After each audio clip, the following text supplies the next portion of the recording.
কখনো কি মনে হয় আপনার জীবনে একের পর এক পরীক্ষা আসছে, একটা শেষ হওয়ার আগেই আরেকটা শুরু হয়?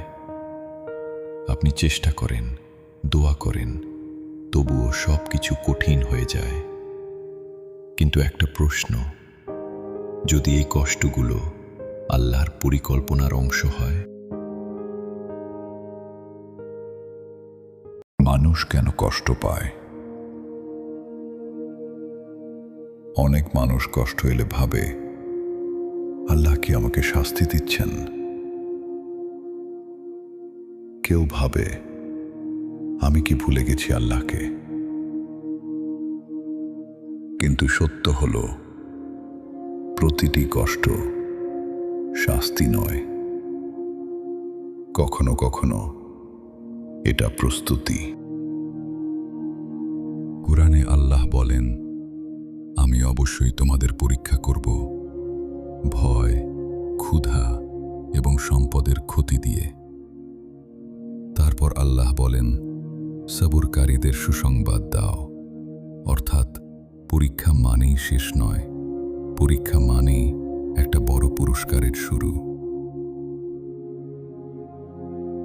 একজন মানুষকে তার ভাইরা কূপে ফেলে দিয়েছিল। তারপর তিনি দাস হিসেবে বিক্রি হলেন। তারপর মিথ্যা অভিযোগে বহু বছর কারাগারে থাকলেন। এই মানুষটি ছিলেন প্রফেট ইউসুফ। যদি সেই কষ্টগুলো না আসতো, তাহলে তিনি মিশরের শাসক হতেন না। কখনো কখনো আল্লাহ আপনাকে নিচে নামান শুধু আরো উঁচুতে তুলতে। হয়তো আজ আপনি কাঁদছেন, হয়তো আপনি বুঝতে পারছেন না কেন এত কিছু হচ্ছে, কিন্তু আল্লাহ দেখছেন আপনার ধৈর্য, আপনার দোয়া, আপনার চেষ্টা। আর হয়তো আল্লাহ আপনাকে তৈরি করছেন একটা বড় নিয়ামতের জন্য। তাই হার মানবেন না,